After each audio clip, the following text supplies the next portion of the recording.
أعوذ بالله من الشيطان الرجيم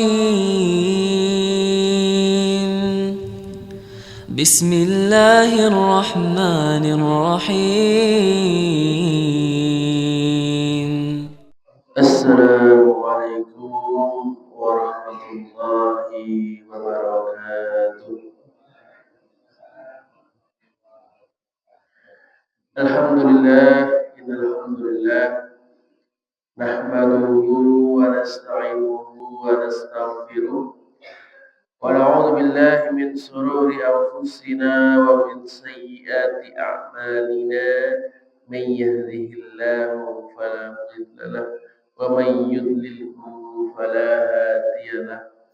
أشهد أن لا إله إلا الله وحده لا شريك له وأشهد أن محمدا عبده ورسوله أما بعد. Alhamdulillah, segala puji marilah kita panjatkan kehadirat Allah Subhanahu wa taala yang dengan rahmat nikmatnya pada pagi hari ini kita masih diberi kesempatan untuk berkumpul di gedung dakwah ini tanpa suatu halangan apapun. Selawat dan salam marilah kita berikan kepada junjungan kita, uswah hasanah kita, Nabi Muhammad sallallahu alaihi wasallam, kepada seluruh keluarganya, para sahabatnya, para tabi'in, para tabi'ut tabi'in, dan semoga kita semua selalu menjadi bagian dari pengikut beliau sampai hari kiamat kelak. Jamaah rahimani wa rahimakumullah, masyaallah pada kesempatan pagi hari ini kita akan kembali melanjutkan pembahasan kita dari kitab Adabul Mufrad. Nah, insyaallah di pertemuan hari ini kita akan membahas beberapa hadis mengenai keutamaan menjenguk orang sakit. Kita masih di bab yang sama dengan bab terakhir kemarin, yaitu bab menjenguk anak kecil yang sakit. Ya, kenapa kok dipisahkan sendiri bab ini? Karena ketika kita menjenguk anak kecil, terutama anak kecil yang masih bayi, itu otomatis anaknya itu kan tidak akan mengenal kita ataupun mengingat kita. Ya. Nah, kenapa kok kita menjenguk anak kecil tersebut? Nah, kemarin sudah kita sampaikan, ya, menjenguk anak kecil yang pertama karena mengharapkan pahala. Yang kedua karena ingin mendoakan orang sakit tersebut. Dan yang ketiga untuk menghibur keluarganya. Nah, hadis nomor 513 dari Ibrahim bin Abu Ablah, ia berkata, istriku sakit lalu aku datang kepada Ummu Darda. Jadi Ibrahim ini istrinya sedang sakit, kemudian beliau bersilaturahim ke rumahnya Ummu Darda. Lalu Ummu Darda ini bertanya kepadaku, bagaimana keadaan istrimu? Aku menjawab, sakit. Maka di sini pelajaran yang bisa kita ambil, disunahkan ketika bertemu dengan seorang, baik ketika di jalan ataupun ketika bertamu, maka yang pertama kita ucapkan adalah menanyakan kabar. Jadi basa-basi itu memang penting ya. Rasulullah pun mengajarkan basa-basi, jangan langsung to the point. Ya, ada preambulnya, ada pemanasannya terlebih dahulu. Salah satunya adalah dengan menanyakan kabar. Misalkan ketemu Mas Haris, Mas Haris, gimana kabarnya? Keluarganya juga gimana? Kabar keluarganya sehat-sehat semua loh? Alhamdulillah. Yang ditanya juga baik nanya, alhamdulillah saya sehat. Nah, gimana kabarnya? Sehat juga. Ini saling menanyakan kabar. Kemudian yang kedua, di sini Ibrahim ketika ditanya menyatakan bahwa istrinya sedang sakit. Ini menunjukkan bahwa ya, seperti yang kemarin sudah disampaikan, kita boleh mengeluhkan atau mengatakan kalau kita sakit, ketika tujuannya bagus, seperti misalnya mencari solusi untuk berobat atau agar didoakan oleh orang yang mengetahuinya. Jadi bukan untuk mengeluh, bukan untuk menggerutu. Kemudian ia ini Umi Darda memanggilku untuk memberi makanan. Lalu aku makan, kemudian aku kembali menyenguh istriku. Nah, jadi ini Umi Darda ketika tahu bahwa istrinya itu sakit, maka Ibrahim itu disuruh makan. Kemudian setelah Ibrahimnya makan, juga disuruh membawa makan untuk istrinya. Karena ya qadarullah yang namanya istrinya sakit, berarti kan nggak ada yang masak ya. Kan biasanya kan yang masak ibu-ibu. Ya, bapak-bapak mungkin bisa masak, tapi kan kalau masak tiap hari juga enggak. Biasanya nggak sempat ya. Daripada masak mending beli di luar. Biasa umumnya bapak seperti itu. Maka di sini pelajaran yang bisa kita ambil, maka ketika sakit, ketika ada orang yang sakit atau keluarganya sedang sakit, disunahkan untuk berbagi makanan. Karena bisa jadi orang yang sedang kena sakit tersebut atau keluarganya itu tidak sempat memasak, tidak sempat membuat makanan. Ya bisa jadi karena terlalu sibuk merawat orang yang sakit tersebut. Apalagi misalnya sakitnya parah sampai harus ke rumah sakit. Nah, misalnya ada keluarga, bapak, ibu, anak-anak. Nanti anaknya sakit. Nah, nanti berarti kan harus ada yang nemenin, misalnya bapaknya yang nemenin. Nah, ibunya kan juga mau di rumah sendiri. Kalau mau masak kadang-kadang nggak sempat, atau kebalikannya, ibunya yang nemenin, bapaknya yang di rumah. Nah, bapak-bapak suruh masak nggak bisa. Atau malah ibunya yang sakit, nah, tambah susah lagi. Bapaknya yang nemenin, nanti anak-anak ditemenin mbahnya nggak bisa masak juga, kan tambah. Maka kalau kita punya saudara atau punya tetangga seperti itu, nah salah satu cara membantu mereka dengan membuat makanan sehingga tidak cemas atau tidak sibuk memikirkan makanan dan bisa fokus merawat orang yang sakit tersebut. Kemudian aku kembali mendatangi Ummu Darda dan ia bertanya, bagaimana keadaannya? Maka aku menjawab, sudah meninggal. Ya, istrinya itu sudah baikan. Maka Ummi Darda lalu berkata, aku memanggilmu untuk memberi makanan setelah kamu memberitahuku bahwa keluargamu sakit. Jadi ini saya itu membuatkan kamu makanan dan mengirimkan makanan kepadamu karena keluargamu sedang ada yang sakit. Adapun jika sama, maksudnya jika keadaannya sudah enak, maka aku tidak akan mengundangmu dengan sesuatu. Ada riwayat Bukhari dalam Al-Mufrad derajatnya sahih. Jadi di sini kalau Widada mengatakan karena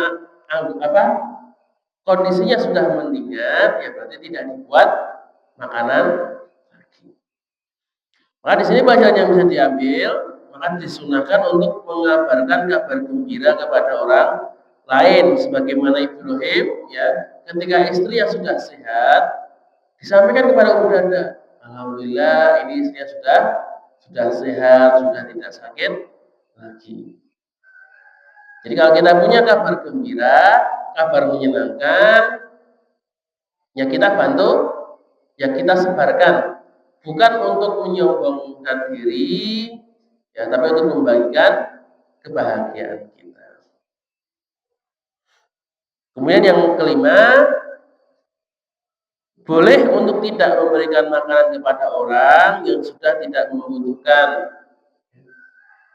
Jadi kalau memang sudah orangnya itu sudah bercukupan, tidak membutuhkan pertolongan lagi, ya di stop bantuannya, itu tidak masalah.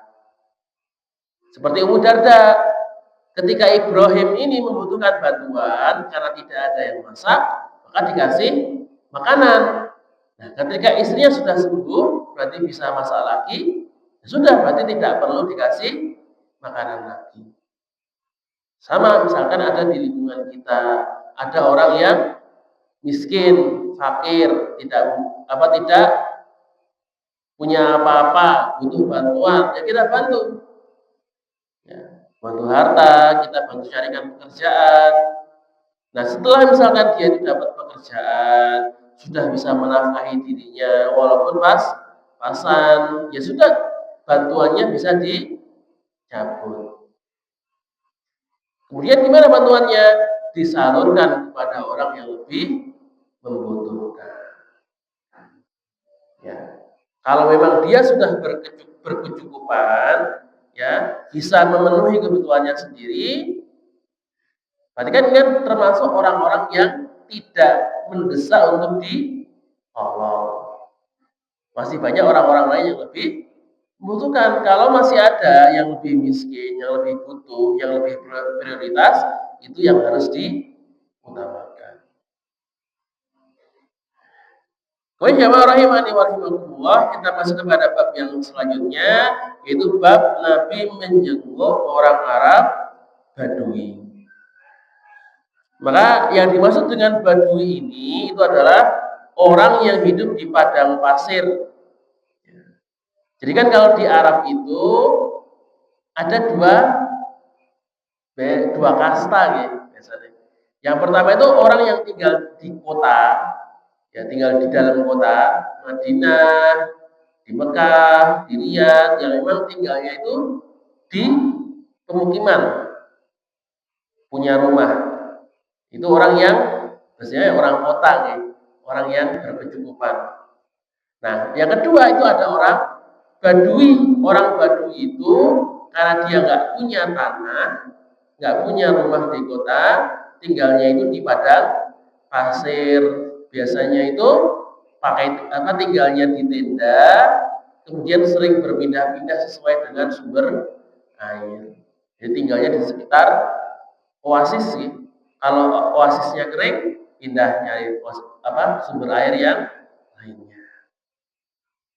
Ini kenapa kok pindah-pindah ya? Tadi karena nggak bisa membangun rumah di kota.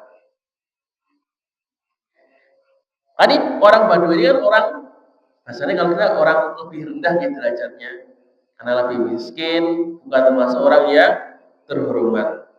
Maka di sini Rasulullah mengajarkan bahwa walaupun beliau itu pemimpin negara, ya pemimpin agama, orang yang kedudukannya paling tinggi, beliau tetap menjenguk rakyatnya, umatnya yang paling rendah. Tidak merasa gengsi, tidak merasa sombong.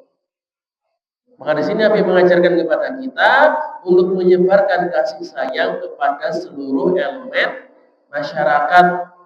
Ya, tidak melihat derajatnya, tidak melihat jabatannya. Termasuk diantaranya ketika membesuk orang lain, maka jangan hanya menjenguk orang-orang yang kaya saja, menjenguk orang yang terhormat, menjenguk orang yang terpandang, punya jabatan, punya kekayaan. Itu kalau seperti itu baru dijenguk. Tapi kalau orang yang miskin, nggak punya apa-apa, nggak punya kedudukan, nggak punya harta, nggak punya kelebihan yang bisa dimanfaatkan, maka malah tidak mau dijenguk. Maka seperti ini tidak diperbolehkan. Siapapun orangnya, yang ketika sakit harus dijenguk. Maka dari Ibnu Abbas bahwasanya Rasulullah SAW menjenguk seorang Arab Badui yang sedang sakit. Maka beliau berkata, jadi setelah datang langsung didoakan, la ba'sa tahurun insyaallah. Tidak apa-apa, semoga penyakit ini menjadi pencuci dari dosa-dosanya insya Allah. Maka di sini Rasulullah mengajarkan ketika mengunjungi orang sakit disunahkan untuk berdoa, mendoakan kesembuhan, mendoakan kebaikan. Ternyata si Badui ini itu berkata, ya, ketika didoakan, nggak apa-apa mas, sabar aja ya, nggak apa-apa. Ini insya Allah penyakitnya itu baik, menghapus dosa. Nah, orang Arab Badui ini bukannya malah amin, nggih, terima kasih, malah mengatakan ini tuh nggak apa-apa gimana? Akan tetapi penyakit ini itu adalah penyakit demam yang membakar orang yang sudah tua dan mengantarkannya ke kubur. Jadi Arab Badui ini ketika Rasul mengatakan nggak apa-apa, nggak usah khawatir, malah bahasanya itu malah nyolot, nggak apa-apa gimana? Ini penyakitnya penyakit parah. Ini penyakit yang biasanya membuat orang mati, mengantarkannya ke kematian. Ya, jadi malah bukannya menjawab dengan kebaikan, malah menjawab dengan perkataan yang jelek. Ini sering ya, kadang-kadang kita bertemu dengan orang ketika, ya mas gak apa sabar ya, apa, insya Allah baik-baik saja, insya Allah akan sehat kembali. Bukannya malah amin, malah bagus. Baik-baik gimana? Ini penyakit parah nih loh. Kata dokter tinggal berapa bulan lagi akan meninggal. Ini biasa penyakit-penyakit yang sering membuat orang meninggal. Wah ini penyakit parah. Maka seperti ini, ya bukan perkataan yang baik. Hanya Rasulullah pun menjawab, ya sudah seperti itulah. Hadis riwayat Bukhari dan Tabrani derajatnya sahih. Kata Rasulullah, ya kalau nggak mau didoakan kebaikan dan punya anggapan-anggapannya buruk, ya sudah, silahkan seperti itu saja. Dalam riwayat lain dikatakan besoknya ya si Arab Badui ini langsung meninggal. Jadi ini dijenguk pas malam, paginya langsung meninggal. Maka di sini Rasulullah mengajarkan kepada kita hati-hati ketika berbicara. Jangan seperti Badui ini. Ya. Ketika didoakan kebaikan, malah membalas dengan perkataan yang pesimis, ya, yang mempunyai prasangka-prasangka buruk kepada Allah Ta'ala. Akhirnya apa? Prasangka buruknya yang terjadi. Maka ketika kita punya pemikiran, ya, fokuskan pikiran kita kepada harapan, kepada rasa optimis, kepada prasangka yang baik kepada Allah. Karena seperti sabda Rasulullah bahwa Allah itu ada pada prasangka hambanya. Ketika kita berpikiran baik, ketika kita mengharapkan yang baik, maka insya Allah akan memberikan kita kebaikan. Tapi kalau kita mikirnya yang jelek-jelek, kita mikirnya yang buruk-buruk, jadi yang ketika sakit mengatakan wah ini sakitnya parah ini, wah ini sakitnya sakit yang mematikan ini, wah ini sakitnya harus bayar mahal ini, biayanya mahal ini. Ya udah, karena kita pikirnya seperti itu, Allah juga menyesuaikan kehendaknya dengan pemikiran kita. Kita mikirnya parah, jadi parah beneran. Kita mikirnya tadi sampai mematikan, jadi mematikan beneran. Maka hati-hati ya dalam berprasangka. Selalu miliki prasangka yang baik, harapan yang baik kepada Allah. Agar apa? Agar Allah menyesuaikan takdirnya, menyesuaikan keputusannya sesuai dengan harapan kita. Ini termasuk doa yang kepada Allah. Kemudian kita masuk ke bab selanjutnya, yaitu bab menjenguk orang-orang sakit. Maka di bab ini Imam Bukhari menyebutkan beberapa hadis ya tentang hadis-hadis yang memerintahkan untuk menjenguk orang sakit. Ini menjenguknya secara umum ya. Sifatnya umum, beda dengan hadis-hadis yang sebelumnya yang khusus-khusus. Kalau ini menjenguk orang sakit secara umum dan keutamaan dari menjenguk orang sakit. Maka hadis nomor 515. Di sini hadis yang diriwayatkan dari Abu Hurairah ini mengisahkan tentang sahabat Abu Bakar As-Siddiq. Maka di sini menunjukkan kenapa Abu Bakar itu dikatakan sebagai manusia terbaik setelah Rasulullah. Dikatakan dengan sahabat yang paling baik, tidak ada yang bisa menandinginya. Sahabat yang pertama kali dijamin masuk surga. Ketika Rasulullah mengucapkan ada 10 sahabat yang masuk surga, itu yang pertama kali disebut adalah Abu Bakar. Abu Bakar itu masuk surga. Umar bin Khattab masuk surga. Utsman bin Affan masuk surga. Ali bin Abi Thalib masuk surga. Zubair bin Awam masuk surga. Dan seterusnya sampai ada 10 nama. Maka kenapa kok Abu Bakar itu dikatakan yang paling tinggi derajatnya? Nah, salah satunya ini karena disebutkan di hadis ini.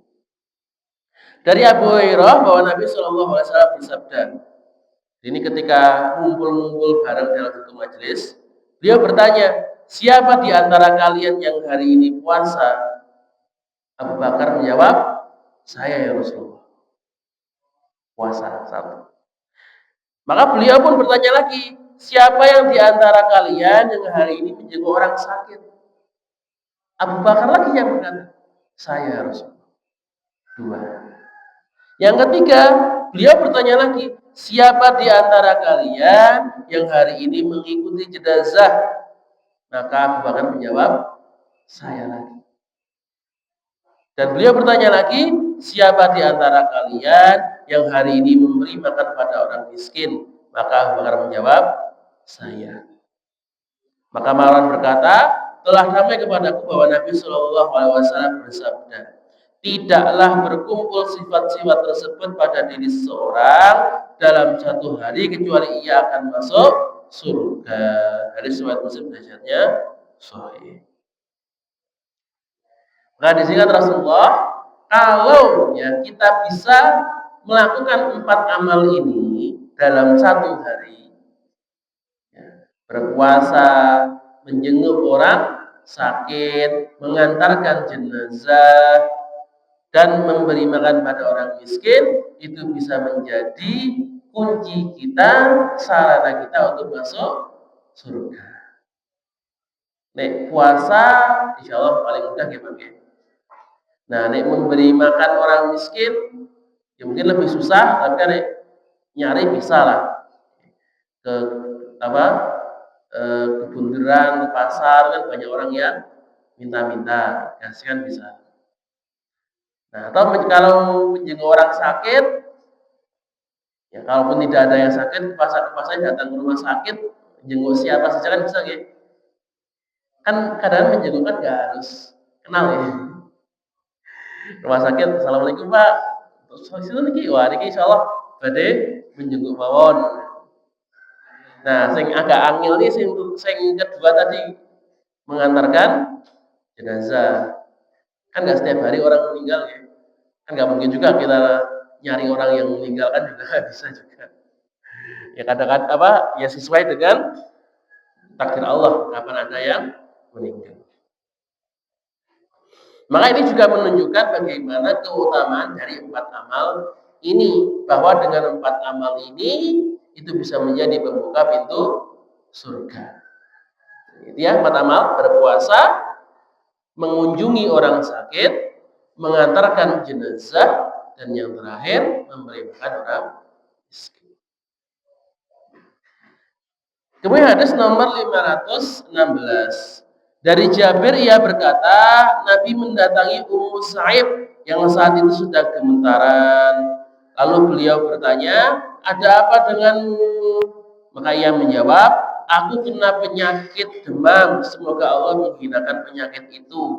Beliau lalu berkata, hati-hati jangan mencela penyakit, karena penyakit itu menghapus dosa-dosa orang mukmin sebagaimana alat peniup besi pada api yang membersihkan karatnya besi.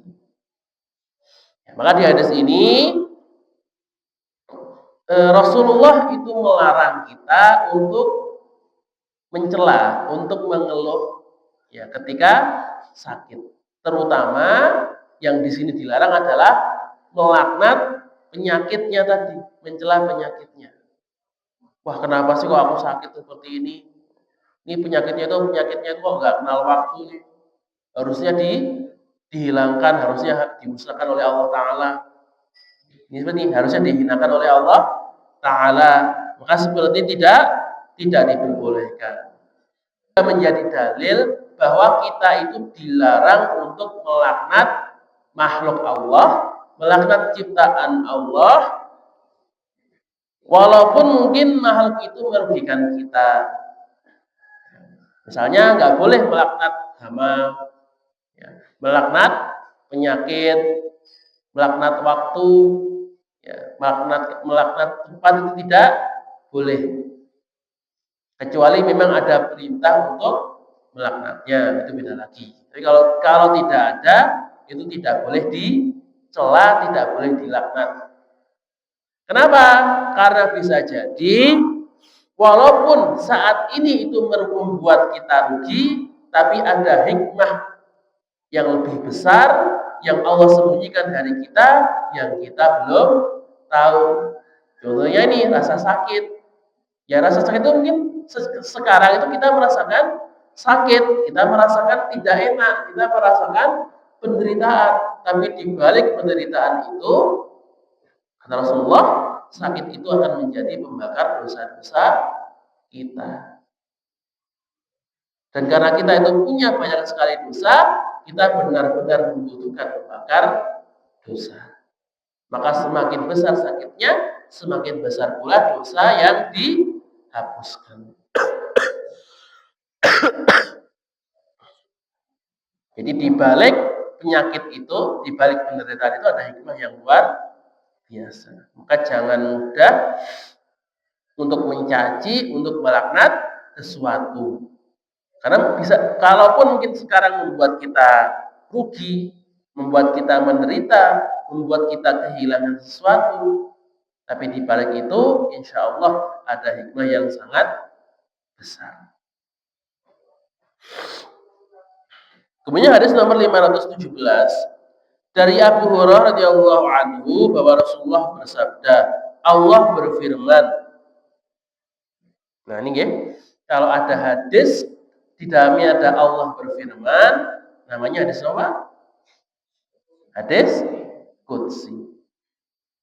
Hadis Qudsi ini bedanya dengan Al-Quran. Kalau Al-Quran itu adalah letterlek benar-benar kalimat Allah. Jadi Allah yang mengucapkan seperti itu. Setiap harokat, setiap panjang itu semuanya dari Allah. Maka ketika kita mengucapkan Bismillahirrahmanirrahim, Alhamdulillahirabbil alamin, maka seperti itulah Allah menyampaikan wahyunya kepada Nabi Muhammad. Allah mengatakan Bismillahirrahmanirrahim, Alhamdulillahirabbil alamin. Sama persis ya, setiap hurufnya. Tapi kalau hadis qudsi itu maknanya dari Allah, tapi Nabi menyampaikannya dengan kata-katanya sendiri. Ibarat kata seperti saya sedang mengisi di sini, kemudian nanti ketika Mas Aris pulang, kemudian bercerita kepada istrinya, Bu, tadi itu Pak Mas Asyik menyampaikan seperti ini. Tidak sesuai, tidak persis kata-kata saya, tapi dirangkai dengan kata-katanya sendiri. Ini namanya hadis. Maka Allah berfirman, wahai Bani Adam, ini Allah memanggil manusia, aku minta makanan kepada kamu, tetapi kamu tidak memberiku makan. Maka manusia bingung. Allah kan maha kuasa. Allah nggak butuh makan. Kok Allah bisa minta makan? Maka wahai Tuhanku, bagaimana mungkin engkau meminta padaku makan dan aku memberiku makan, sedangkan engkau adalah Tuhan semesta alam. Maksud Allah kok memberi makan minta makan kepada saya, sedangkan Allah itu maha kuasa, tidak butuh makan, sedangkan saya itu yang butuh makan. Kok bisa-bisanya Allah meminta kepada saya? Maka di sini pelajaran yang bisa kita ambil yang pertama, seperti manusia ini, ketika dia belum paham, dia belum mengerti, maka dia bertanya kepada Allah supaya menjelaskan perkataannya yang tidak dia mengerti. Jadi kalau memang belum paham, tanya. Jangan malu-malu, senyum-senyum, ngangguk-ngangguk, pura-pura sudah tahu. Nanti kalau kita pura-pura tahu, dianggap sudah tahu, sedangkan kita nggak tahu, nah kan nanti jadi problem. Kemudian Allah menjawab, tidakkah kamu tahu bahwa hambaku si fulan meminta makan kepadamu, tetapi kamu tidak memberinya makan? Tidaklah kamu tahu bahwa jika kamu memberinya makan, maka kamu akan mendapatkannya di sisiku. Jadi di sini ketika Allah mengatakan Allah meminta makanan dan kita memberikan makan kepada Allah, itu tidak secara harfiah. Maksudnya adalah memberi makan kepada Allah artinya memberi makan kepada orang-orang yang membutuhkan. Maka di sini pelajaran yang kedua yang bisa kita ambil, kalau ada orang yang meminta makan kepada kita, selama kita mampu, selama kita bisa membantu, ya kita kasih. Jangan sampai seperti yang dikisahkan di hadis ini, Allah akan bertanya kepada kita, Allah akan menagih kita. Kenapa? Ini loh, ada orang yang minta makan, ada orang yang membutuhkan, kok kita tidak mau menolong? Kenapa kita tidak mau membantu? Kenapa kita tidak mau memberikan makan? Allah itu akan menanyai kita, akan meminta pertanggungjawaban kita di akhirat. Dan yang ketiga di sini dari hadis ini boleh minta makan kepada orang lain. Nah, di sini dikatakan ada fulan yang meminta makan kepadanya, menunjukkan bahwa boleh kita meminta makan. Tapi ada syaratnya ya, syaratnya harus dalam kondisi darurat. Ya. Darurat itu ya berarti ketika benar-benar membutuhkan.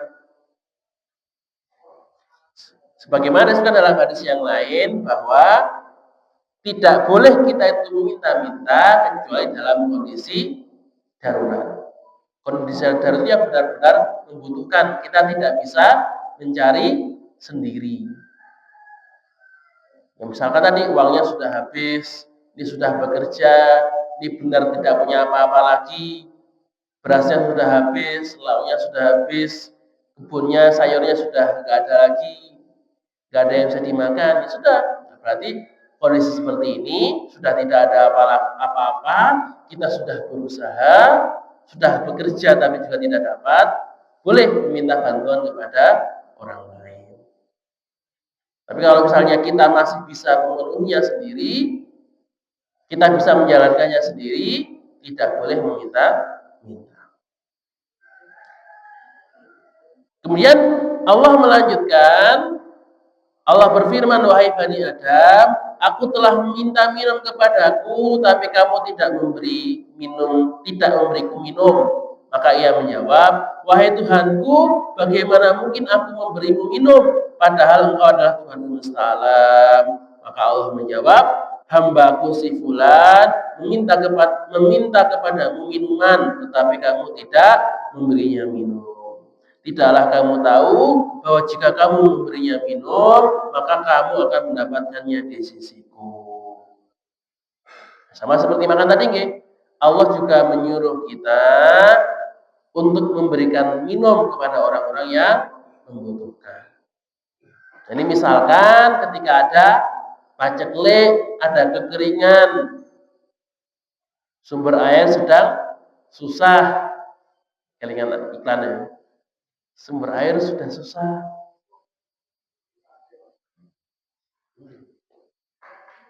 Nah, tapi kalau dan ketika kekeringan ini kok qadarullah, kita itu masih punya sumur.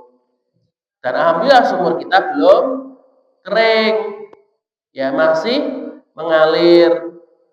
Maka ketika kita ada kelebihan air seperti ini, kan sumur itu insya Allah kan dipakai kita pakai sendiri itu ada lebih, dan ada tetangga kita yang minta air, maka tidak boleh ditolak.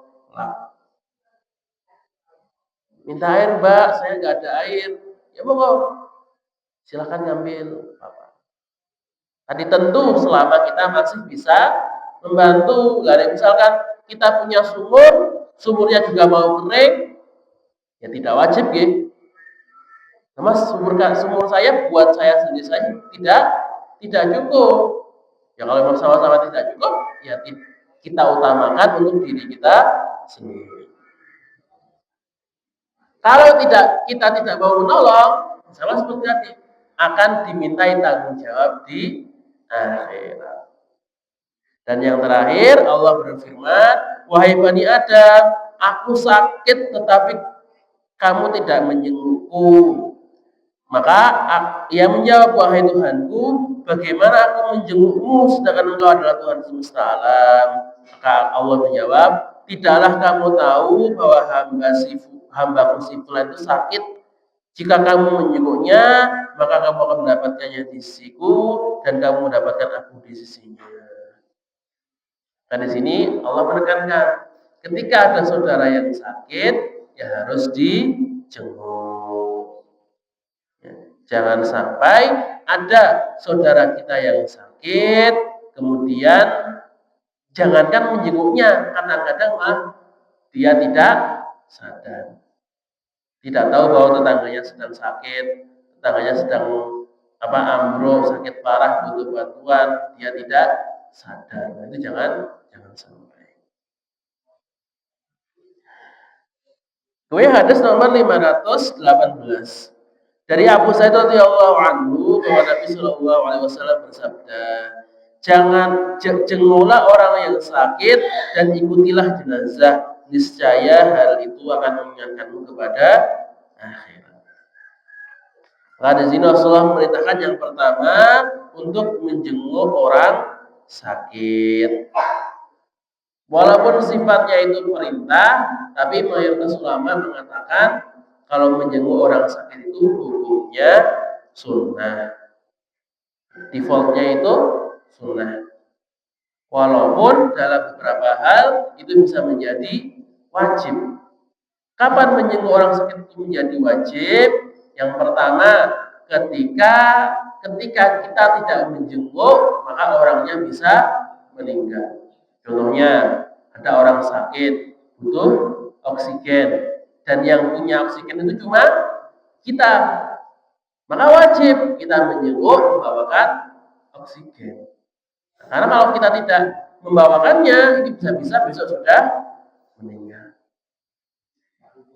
Maka ketika kondisi darurat seperti ini, itu menjenguknya itu menjadi wajib. Atau yang kedua, ketika yang sakit itu orang tua kita, kemudian orang tua itu menyuruh kita untuk menjenguk beliau, dan kita tidak ada halangan. Halangan itu seperti apa? Misalkan kita juga sedang sakit, atau kita tidak punya uang. Orang tuanya di Aceh, kita kerja di Papua. Kan Papua sampai Aceh itu kan habis berapa belas juta buat pesawat, buat mobil. Kalau sebenarnya sedangkan uang kita cuma berapa? Nggak nyampe buat beli tiket. Maka seperti itu masuk halangan yang syar'i. Maka kalau tidak ada halangan, wajib untuk dipenuhi perintahnya. Nggak boleh kok karena males, karena alasan-alasan, cuma karena pekerjaan, jadi tidak dijenguk, itu tidak boleh. Dan yang kedua, diperintahkan untuk mengantar jenazah. Maksudnya ini ya, mengantarkan jenazah dari rumah duka ke liang lahat. Maka kenapa Rasulullah memerintahkan kedua hal ini? Karena dua hal ini bisa membuat kita ingat akhirat. Ingat akhiratnya dari mana? Karena mengingatkan kita kepada kematian. Kalau jenazah, ya sudah pasti. Kita lihat orang mati, ingat mati. Tapi kenapa kalau lihat orang sakit bisa jadi ingat mati? Karena banyak orang yang sakit itu akhirnya berujung kepada kematian. Terutama sakit-sakit yang parah. Itu akan menjadi pengingat kita ketika kita melihat orang yang sudah mati atau orang yang mau mati, orang yang menuju kematian karena sakitnya. Maka sejatinya itu adalah cara Allah mengingatkan kita, ya. Allah mengajak kepada kita bahwa kita itu akan seperti mereka juga. Kita akan sakit juga. Dan kita pasti akan mati juga. Ya. Nyawa kita itu pasti akan meninggalkan kita. Kapan? Sesuai dengan jatah waktu yang sudah ditetapkan oleh Allah Subhanahu wa Ta'ala. Dan ketika nyawa pergi, itu tidak akan minta ACC, ya. Tidak minta persetujuan, nggak ada ceritanya malaikat maut itu ketika mencabut nyawa minta kulon terlebih dahulu, itu nggak ada, kecuali kepada Nabi. Hanya Nabi Muhammad yang ketika malaikat maut mau mencabut nyawa beliau datang kepada Nabi dan minta izin terlebih dahulu. Ya. Sama Nabi, wahai Nabi, saya mau mencabut nyawa, boleh atau tidak? Tapi kalau sama yang umat yang lainnya, sama manusia yang lainnya, ya sudah, kapan saja, waktunya aja sudah cabut langsung.